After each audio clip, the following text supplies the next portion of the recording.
Hello everyone, आप सभी का स्वागत है आपके अपने YouTube channel unique home Twitter पे। अपने पिछले वीडियो में हम लोगों ने नंबर सिस्टम के बेसिक कॉन्सेप्ट्स के बारे में चर्चा की थी और जाना था कि नंबर सिस्टम के बेसिक कॉन्सेप्ट्स हैं क्या, क्योंकि उनसे रिलेटेड क्वेश्चन कई बार एग्जाम में पूछे गए हैं। तो अपने आज के एग्ज़ाम में हम लोग उन्हीं क्वेश्चंस को क्या करने वाले हैं, सॉल्व करने वाले हैं, जो कि पिछले प्रीवियस ईयर सेट्स में क्या क्या पूछे गए हैं। अब एक बार चलिए आइए जल्दी से रिमाइंड कर लेते हैं कि हम लोगों ने अपने पिछले वीडियो में पढ़ा क्या क्या था। तो हम लोगों ने क्या नंबर के क्लासिफिकेशन के बारे में पढ़ा था। तो हमने क्या जाना था, नंबर को हमने कितने पार्ट में डिवाइड किया था, 2 पार्ट में डिवाइड किया था। पहला क्या था हमारा वास्तविक संख्या और दूसरा क्या था काल्पनिक संख्या। काल्पनिक संख्या हमारे सिलेबस में है नहीं, इसलिए उसके बारे में ज़्यादा डिटेल में हम लोगों ने नहीं पढ़ा था। फिर हमने क्या किया, वास्तविक संख्या को 2 पार्ट में डिवाइड किया। कितने पार्ट में डिवाइड किया, 2 पार्ट में डिवाइड किया। पहला हमारा क्या था, रेशनल नंबर यानी कि परिमेय संख्या, और दूसरा क्या था हमारा इर्रेशनल नंबर यानी कि अपरिमेय संख्या। फिर उसमें हमने जाना परिमेय और अपरिमेय संख्या के बारे में। अब यहाँ पे कल एक डाउट आया था मेरे पास कि क्या अपरिमेय संख्या काल्पनिक संख्या है या वास्तविक संख्या है। तो जो हमारी अपरिमेय संख्याएं होती हैं वह सारी क्या होती हैं, हमारी वास्तविक संख्या के अंतर्गत ही आती हैं। ठीक है, यानी परिमेय संख्या और अपरिमेय संख्या दोनों किसका पार्ट है, हमारे वास्तविक संख्या का ही पार्ट है। ठीक, अब उसके बाद फिर परिमेय संख्या को हमने किस में कन्वर्ट किया, पूर्णांक में, यानी इंटीजर्स। अब पूर्णांक कैसे होते हैं, धनात्मक भी होते हैं, ऋणात्मक भी होते हैं, और जीरो भी क्या है, पूर्णांक है। अब उसके बाद पूर्णांक को हम कितने पार्ट में डिवाइड करते हैं, 2 पार्ट में हमने डिवाइड किया। पहला कौन सा था, पहला हमारा था प्राकृतिक संख्या और दूसरा हमारा पूर्ण संख्या। प्राकृतिक संख्याएं कौन कौन सी हैं, तो ऐसी संख्याएं जिनको हम गिनती के लिए यूज करते हैं वे सारी क्या थी, प्राकृतिक संख्याएं, जैसे 1 2 3 4 5 6 फिर अनंत तक। अब इसके बाद हम लोगों ने क्या किया, इसके बाद हमने पूर्ण संख्या के बारे में जाना। पूर्ण संख्या के बारे में क्या किया, प्राकृतिक संख्या में ही हमने क्या जीरो को भी ऐड कर दिया। मतलब अब हम प्राकृतिक संख्या में केवल 1 से गिन रहे थे और पूर्ण संख्याओं के लिए हम क्या करेंगे, 0 से गिनेंगे। तो 0 1 2 3 ये सब क्या हो जाएंगी, हमारी पूर्ण संख्या हो जाएगी। उसके बाद हमने क्या किया, उसको डिवाइड किया सम संख्या, विषम संख्या, भाज्य संख्या और अभाज्य संख्या के। तो इन सब चीज़ों के बारे में हमने क्या किया था, कल अपने टॉपिक्स में जाना था।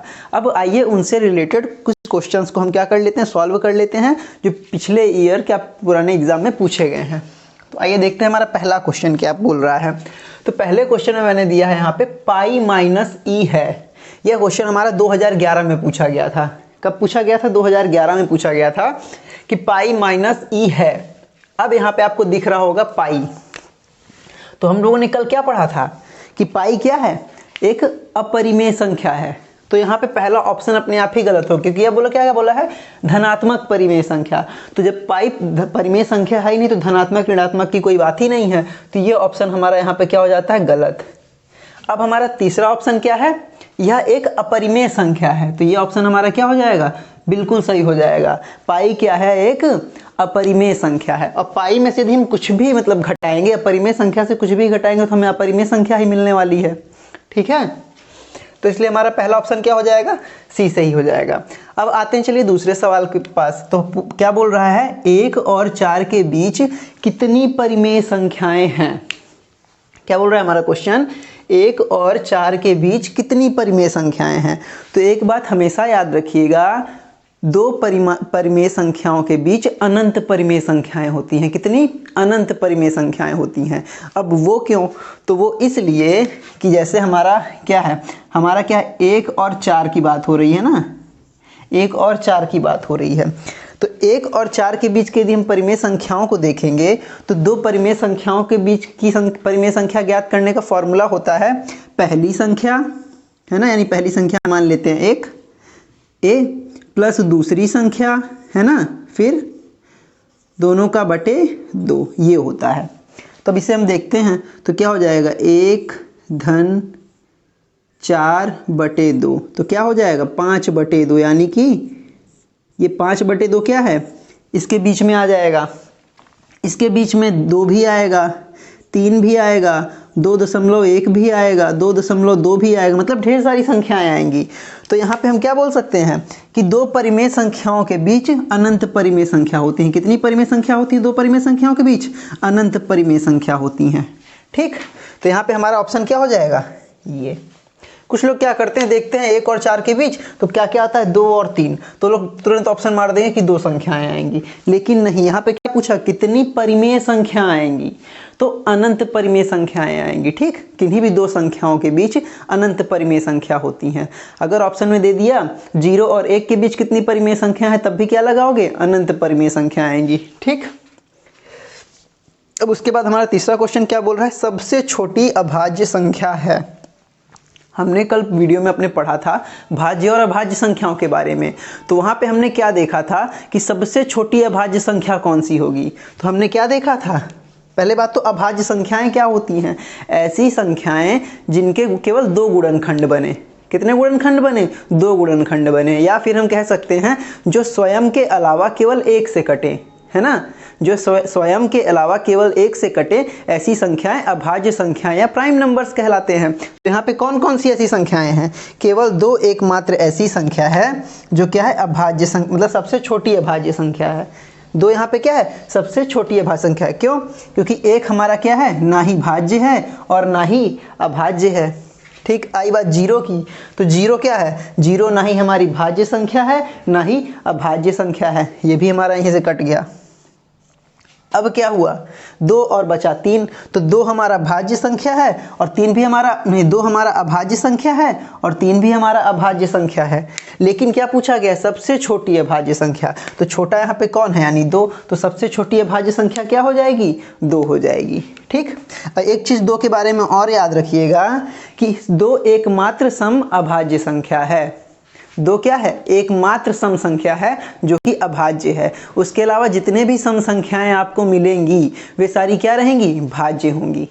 ठीक, अब आते हैं अपने क्या अगले क्वेश्चन की ओर। अब हमारा अगला क्वेश्चन क्या बोल रहा है, एक अभाज्य संख्या होती है। पहला ऑप्शन सम संख्या, दूसरा ऑप्शन विषम संख्या, तीसरा ऑप्शन संयुक्त संख्या, चौथा इनमें से कोई नहीं। तो अभाज्य संख्या कैसी होती है, सम भी हो सकती है और विषम भी हो सकती है। तो यहाँ पे ये हमारे तीनों ऑप्शन क्या हो गए, गलत हो गए, और चौथा ऑप्शन क्या है, सही है, क्योंकि अभाज्य संख्या क्या होती है, सम भी होती है और विषम भी होती है। ठीक, तो इसलिए इसमें हम क्या लगाएंगे, इनमें से कोई नहीं। अब आते हैं, देखिए 5वां क्वेश्चन। ये क्वेश्चन पूछा गया था 2017 में। कब पूछा गया था, 2017 में। इस क्वेश्चन को एकदम ध्यान से पढ़िएगा, ये अपर प्राइमरी लेवल का क्वेश्चन है। इस बार हमारे सीटेट के एग्जाम में आ भी सकता है, इस टाइप के क्वेश्चन पूछे जा सकते हैं। तो यहाँ पे क्या बोला गया है, a+2 a+4 क्या है, अभाज्य संख्याएं हों। यहाँ पे एक शर्त बोली गई है, a+2 a+4 क्या है, अभाज्य संख्याएं हो। तो a के कितने मान हैं, तो यानी a के कितने मान हैं, इसको समझाने के लिए मैं इधर का पूरा रफ कर दे रहा हूँ, जिससे आपको क्या, मैं उसको अच्छे से समझा पाऊँ उस क्वेश्चन को।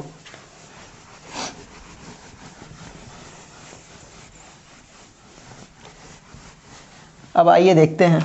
तो यहाँ पे हमारी क्या, हम लोग अभाज्य संख्याएं पहले लिख लेते हैं जो हमें कुछ मालूम है। तो हमने लिख लिया क्या, 2 से स्टार्ट है ना हमारी अभाज्य संख्याएं, 2 3 5 7 11 13 फिर 17 फिर उसके बाद 19 फिर 23, उसके बाद क्या हो जाएगा, यहाँ से लिख देते हैं 23, उसके बाद 29, उसके बाद 31, फिर 37, फिर आगे डॉट डॉट डॉट। ये क्या है, हमारी अभाज्य संख्याएं हैं। लेकिन यहाँ पे किस फॉर्म में लिखी गई हैं, a+2, मतलब इन दोनों के बीच का डिफरेंस देखो कितना जा रहा है, मतलब इसमें +2 फिर इसमें +2। अब यहाँ पे देखो ऐसा डिफरेंस कहाँ कहाँ देखने को मिल रहा है, अभाज्य संख्याएं हो सारी, तो यहाँ पे डिफरेंस इन दोनों के बीच कितना है, +1 का है, मतलब ये तो नहीं हो सकती है। इन दोनों के बीच कितना है, +2 का, इन दोनों के बीच कितना है, +2 का, और इन दोनों के बीच कितना है, +4 का, फिर +2, फिर +4, मतलब इस तरह का डिफरेंस आ रहा है। लेकिन यहाँ पे हम क्या देख रहे हैं, यहाँ पे +2 और +2 का डिफरेंस आ रहा है। 3 संख्याएं हैं और +2 प्लस का डिफरेंस मिल रहा है, यानी इन्हीं संख्याओं में से हमारी कोई संख्या होगी। या फिर एक चीज़ हमेशा के लिए याद रख लीजिए कि जो 1 से लेकर के 10 तक की बीच की अभाज्य संख्याएं हैं उन्हीं में केवल +2 का डिफरेंस है, उसके अलावा किसी भी उसमें तुम्हें नहीं मिलेगा। अब यहाँ पे हम देखेंगे a की जगह पे हम क्या वैल्यू पुट करके देखें, हम लोग a की जगह पे 3 रख करके देखते हैं। क्या रख के देखें? 3। क्या ये शर्त पूरी होती है कि सभी संख्याएं भाज्य मिलेंगी? दूसरा हमारा क्या था? a + 2। जब हम ये करेंगे तो a की जगह पे हम 3 रख दिए, क्या रखे? 3 + 2 क्या मिल गया हमें? 5। ये भी क्या है? अभाज्य संख्या है, ये भी अभाज्य संख्या है। फिर क्या है? a + 4।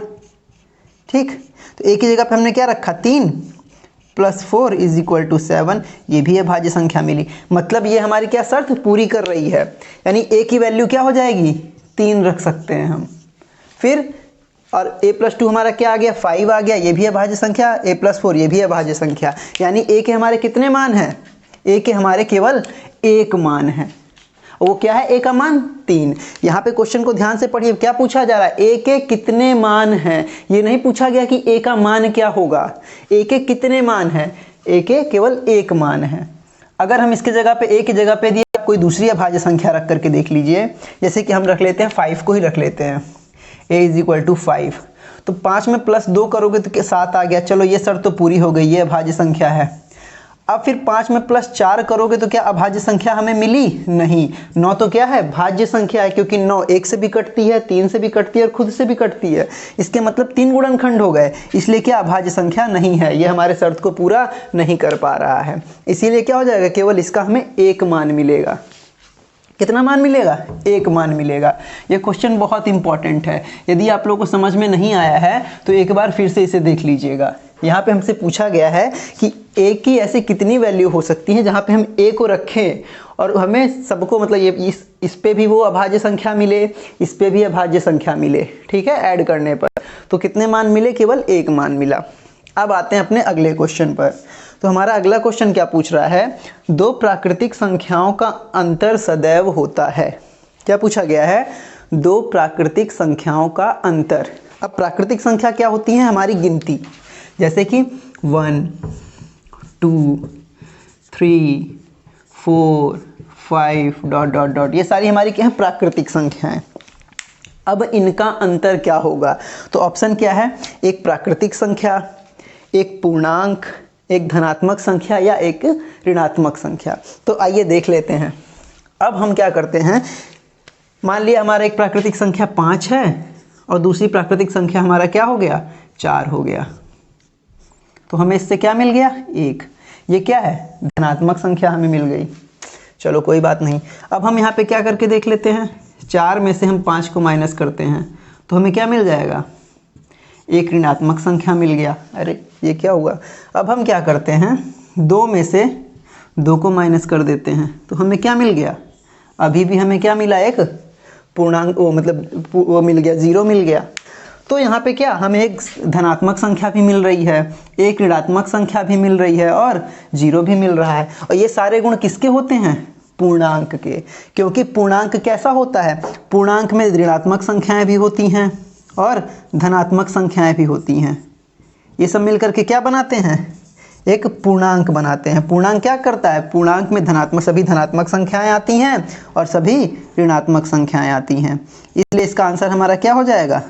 पूर्णांक। मतलब जब भी कभी हम 2 प्राकृतिक संख्याओं को घटाएंगे तो हमें किसकी प्राप्ति होगी? पूर्णांक की प्राप्ति होगी, ना कि प्राकृतिक संख्या की। क्योंकि प्राकृतिक संख्या में से हम बड़ी में से छोटी भी घटा सकते हैं और छोटी में से बड़ी को भी घटा सकते हैं। या दोनों प्राकृतिक संख्या यदि सेम हो गई, जैसे 5 - 5 तो हमें क्या मिला? 0 मिला। 0 क्या प्राकृतिक संख्या है? नहीं है। 0 किस में आ जाता है? पूर्ण संख्या में आ जाता है ना। तो हमें 0 मिल गया। अगर हम घटा रहे हैं 5 में से 4 को तो चलो हमें प्राकृतिक संख्या मिली 1। और यदि हम क्या 2 में से 3 को घटाएंगे तो हमें क्या मिलेगा? -1, मतलब ऋणात्मक संख्या मिल रही है। तो ऋणात्मक संख्या, धनात्मक संख्या और शून्य किस में आते हैं? तीनों पूर्णांक के अंतर्गत आते हैं। इसलिए हमारा इसका करेक्ट आंसर क्या होगा कि जब हम 2 प्राकृतिक संख्याओं को घटाएंगे तो हमें सदैव एक पूर्णांक मिलेगा। क्या मिलेगा? हमेशा एक पूर्णांक मिलेगा। तो ये तो क्या थे कुछ इंपॉर्टेंट क्वेश्चंस जो प्रीवियस ईयर एग्जाम में पूछे गए हैं और आने की संभावनाएं हैं इन एग्जाम्स की, इन क्वेश्चंस की एग्जाम में। अब आइए हम लोग इसका थोड़ा अपर लेवल में पहुंचते हैं। क्या इसके थोड़ा अपर लेवल में, कि अब हमसे क्वेश्चन कैसे कैसे पूछे जा सकते हैं अब आगे एग्ज़ाम में। तो उसके लिए मैंने एक क्वेश्चन नोट आउट करके रखा है, तो वो क्वेश्चन मैं आपको यहाँ पे नोट कर रहा हूँ, आप लोग इसको सॉल्व करने की कोशिश करिए और देखिए। क्वेश्चन हमारा क्या है, यदि a एक धनात्मक सम संख्या है, क्या है, धनात्मक सम संख्या है। बहुत सही, आइए समझते हैं इस क्वेश्चन को भी। बहुत अच्छा क्वेश्चन है और एग्जाम में आगे आ सकता है। अभी तक तो ये क्वेश्चन नहीं पूछा गया है, लेकिन आगे आने की संभावना है इस क्वेश्चन की। तथा x एक ऋणात्मक विषम संख्या है, ऋणात्मक विषम संख्या है,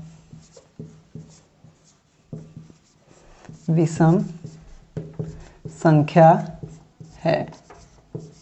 तो अब हमें बताना क्या है, तो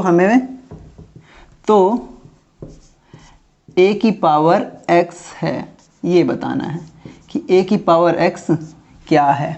अब ऑप्शन क्या क्या दिया हुआ है, ऑप्शन दिया हुआ है हमें a, b, c और d, 4 ऑप्शन दिए गए हैं। अब इन ऑप्शन में दिया गया है एक सम संख्या, विषम संख्या। पहला ऑप्शन क्या है, सम संख्या। दूसरा ऑप्शन क्या है, विषम संख्या।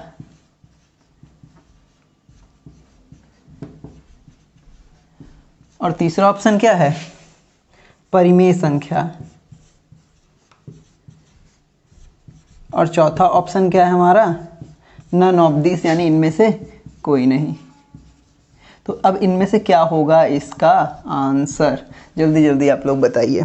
तो देखिए, जब भी है, सबसे पहले तो मतलब बात ध्यान रखिए, जब भी कभी आप मैथ के क्वेश्चंस को सॉल्व करिए तो क्वेश्चन को ध्यान से पढ़िए कि क्वेश्चन पूछ क्या रहा है। क्योंकि यदि आप थोड़ी सी भी गलती करेंगे क्वेश्चन को पढ़ने में, तो आप क्या कर जाएंगे, उतने ही दूर हो जाएंगे उस क्वेश्चन से जितना आप क्या हैं अभी अपने सिलेक्शन से दूर हैं। तो क्या करें, सबसे पहले हम लोग क्वेश्चन को ध्यान से पढ़ें। तो हमारा क्वेश्चन यहाँ पे क्या बता रहा है, यदि a एक क्या है, धनात्मक सम संख्या है। कैसी संख्या है, सम संख्या है, वो भी कैसी, धनात्मक। अभी आगे मैं बताता हूँ कि सम संख्या हमारी ऋणात्मक भी हो सकती है। तो a क्या है हमारी, एक धनात्मक सम संख्या है, और x क्या है, एक ऋणात्मक विषम संख्या है।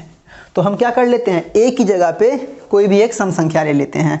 जैसे हमने क्या ले लिया, a की जगह पे हमने 2 को ले लिया। धनात्मक सम संख्या है, हाँ है। अब x की जगह पे हमने क्या ले लिया, हमने ले लिया -3। ऋणात्मक सम संख्या, विषम संख्या दिख रही है, ठीक है भाई, कोई बात नहीं। अब हमसे पूछा क्या गया है, हमसे पूछा गया है a की पावर x की वैल्यू क्या होगी, ये हमें बताना है। तो a की जगह पे हमने क्या रख दिया, 2, इसकी पावर कितनी कर दी हमने, -3। हमसे इसकी वैल्यू पूछा गया है। तो क्या अब ये क्या दिख रहा है आपको, अभी तो कुछ नहीं, अभी तो सॉल्व ही नहीं हुआ। तो इसको हम जब सॉल्व करेंगे तो क्या लिख सकते हैं, 1/2 की पावर 3 लिख सकते हैं। हाँ भाई लिख सकते हैं, क्योंकि यदि कोई संख्या मतलब उसकी घात माइनस में है, जब उसे हम बटे में कर देंगे तो क्या हो जाएगी, धनात्मक में आ जाएगी। अब इसे हम इस तरह लिख दिए। अब जब हम इसे सॉल्व करेंगे तो क्या हो जाएगा हमारा, 1 की पावर 1/8 क्या आ जाएगा, 1/8 आ जाएगा। यहाँ पे ये क्या दिख रहा है, एक परिमेय संख्या के रूप में दिख रहा है। क्यों, क्योंकि ये जो 1 है ये किसके बराबर है, p के मान में है। फिर और ये जो 8 है ये q के मान में है, और यहाँ पे जो हमारा 8 है ये 0 के बराबर नहीं है। तो इसलिए क्या हो जाएगी, एक परिमेय संख्या हो जाएगी। तो यानी जब भी इस टाइप का क्वेश्चन पूछा जाए तो वहाँ पे आपको एकदम ध्यान से देखना है कि हमारा क्वेश्चन क्या बोल रहा है। यहाँ पे हमने एक क्या था, धनात्मक सम संख्या था, हमने धनात्मक सम संख्या लिया। उसके बाद x क्या है, एक ऋणात्मक विषम संख्या है, तो हमने ऋणात्मक विषम संख्या ले ली। अब जब उसे हम सॉल्व किए तो हमें क्या मिला, एक परिमेय संख्या मिला। चलो यहाँ पे दूसरा हम इसे चेक करने के लिए हम दूसरी परिमेय संख्या ले लेते हैं। यहाँ पे तो इसे हम क्या ले लिए, -1, हम इसकी जगह पे क्या ले लिए, -1 ले लिए।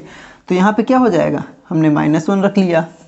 अब जब -1 रखेंगे तो यहाँ पे भी क्या आ जाएगा, 1 आ जाएगा। अब जब 2 की पावर 1 कितनी होती है, 2, अभी भी क्या ये फॉलो कर रहा है रूल? हाँ भाई फॉलो कर रहा है। 1 की जगह पे p, q की जगह पे 2, यानी कि जो q है वो 0 के बराबर नहीं है, तो अभी भी हमें क्या परिमेय संख्या मिली, यानी कि ये हमारा क्या है, सही है। और इसका आंसर क्या हो जाएगा, परिमेय संख्या। यानी इस टाइप के क्वेश्चन पूछे जाने की क्या है, संभावना है आगे एग्जाम में। चलिए ये तो रही कुछ इंपॉर्टेंट क्वेश्चंस की बात। अब यहाँ पे मैंने क्या बोला, सम संख्या और विषम संख्या दिखाए, धनात्मक और ऋणात्मक। तो क्या धनात्मक सम संख्या और ऋणात्मक सम संख्या हो सकती हैं? तो हाँ हो सकती हैं। अब कौन कौन सी संख्याएं हैं भाई, तो आइए उन्हें भी देख लेते हैं। कैसे? तो आप एक क्वेश्चन बताइए, 0 क्या है? 0 क्या है, सम या विषम? क्या सम या विषम? तो जवाब आया उधर से कि 0 क्या है, सम संख्या है। क्या है, सम संख्या है। आप में से किसी ने जवाब दिया कि 0 क्या है, सम संख्या है। अरे अब मैंने पूछा क्यों, कि सम संख्या क्यों है, तो उधर से एक जवाब आता है और वो बोलता है कि 2 क्या है हमारी, सम संख्या है। 4 क्या है हमारी, सम संख्या है। 6 क्या है, सम संख्या है। 8 क्या है, सम संख्या है। अगर इसी तरह हम आगे देखते जाएं, 2-2 बढ़ाते जाएं, तो क्या हमें सम संख्या मिल रही है। अब उधर ही से वो लड़का बोल रहा है कि यदि अभी तक तो हम क्या कर रहे हैं, 2 को बढ़ा रहे हैं, +2 कर रहे हैं।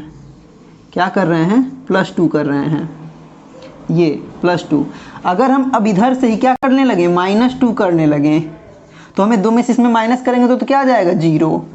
फिर यदि हम माइनस कर रहे हैं तो हमें क्या मिला, -2। फिर यदि हम माइनस कर रहे हैं तो हमें क्या मिला, -4। तो मतलब अगर हम 2 बढ़ाते जा रहे हैं, मतलब 2 किसी भी सम संख्या में यदि हम 2 बढ़ा रहे हैं तो हमें सम संख्या मिलेगी, और 2 घटाएंगे तब भी हमें क्या मिलेगी, सम संख्या।